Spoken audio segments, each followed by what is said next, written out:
सर्वांना शुभ सकाळ. खूप दिवस झालं बागेतली स्वच्छता केली नव्हती, त्यामुळं सकाळी उठल्यावर पहिला ते काम आवरून घ्यावं म्हटलं. तर मित्रांनो, उन्हाळ्याचा दिवस आहे, त्यामुळं झाडांना खूप पाणी कमी पडतं आहे, त्यामुळं झाडं पानं वाळत आहेत आणि त्यामुळं कचरा जमा होत आहे. तर मित्रांनो, इथून पुढे तर उन्हाळ्यात खूप चॅलेंजिंग आहे काम. तर एवढी झाडं वाढवायची, त्यांना जगवायची. पण मित्रांनो, पूर्णपणे प्रयत्न करून एवढा उन्हाळा झाडांना चांगलं सांभाळायचा माझा प्रयत्न असणार आहे. कारण मित्रांनो, मी माझी जेवढी काळजी घेतो तेवढीच माझ्या या बागेतली झाडांची मी काळजी घेत असतो. मित्रांनो, पूर्णपणे स्वच्छता झाल्यानंतर घरातल्यानी काळजीपोटी माझा चहासुद्धा मला पोच केला. त्या चहाचा आस्वाद मी बागेत बसूनच घेतला, कारण मला ही आवड आहे. तर मित्रांनो, पूर्ण स्वच्छता झाल्यानंतर आमचं गार्डन कसं दिसतं ते सुद्धा बघून घ्या.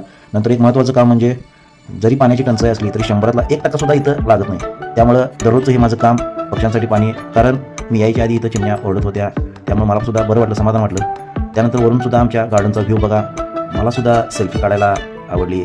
मित्रांनो, खाली आल्यावर बघितलं यूट्यूब चॅनलचे खरे मालक तर अजून झोपले होते, कारण आज संडे होता.